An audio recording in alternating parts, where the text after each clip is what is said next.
اللہ کے رسول صلی اللہ علیہ وسلم کی خدمت میں بے شمار لوگ آتے تھے، الگ الگ قسم کے سوال کرتے تھے۔ کوئی کہتا کہ کون سا عمل افضل ہے، تو اللہ کے رسول فرماتے کہ ماں باپ کے ساتھ اچھا سلوک کرنا۔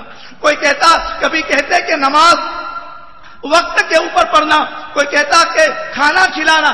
لیکن ایک مرتبہ ایسا ہوا کہ ایک صحابی رضی اللہ تعالیٰ عنہ رسول کریم صلی اللہ علیہ وسلم کی خدمت میں آئے اور پوچھنے لگے ای العمل افضل، ای العمل افضل، ای العمل افضل۔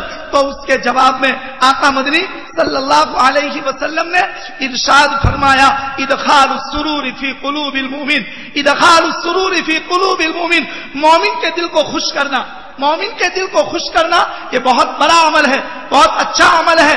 آج کے جو ہے نا حریص مولانا ایوب صاحب اور ادارہ دعوت الحق کے پلیٹ فارم سے جو پروگرام ہو رہا ہے، اس میں ہم نے ایک دوسروں کو خوش کیا، حافظ ہوئے تو ان کے ماں باپ کو خوش کیا، عالمہ ہوئے تو ان کے ماں باپ کو خوش کیا، عالم ہوئے تو ان کے ماں باپ کو خوش کیا، اور دلہا دلہن ٹھکانے لگے تو ان کے والدین کو خوش کیا۔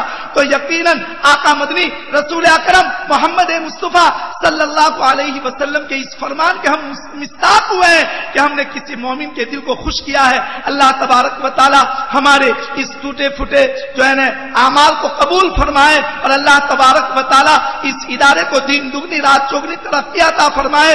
اور اس موقع پر جتنے لوگ پورو جوار دور و دراز سے آئے ہوئے ہیں، ہمارے ساتھ یہ حاجی یعقوب صاحب تشریف لائے ہیں، وہ بھی لندن سے تشریف لائے ہیں، اور اس کے علاوہ ہمارے مولانا حافظ عبد الغفور صاحب کے ساتھ بھی موقر مہمان، سعود افا کے مہمان، بلکہ کسی کا نام رہ جائے گا تو جو ہے نا ان کے شان میں گستاخی ہوگی۔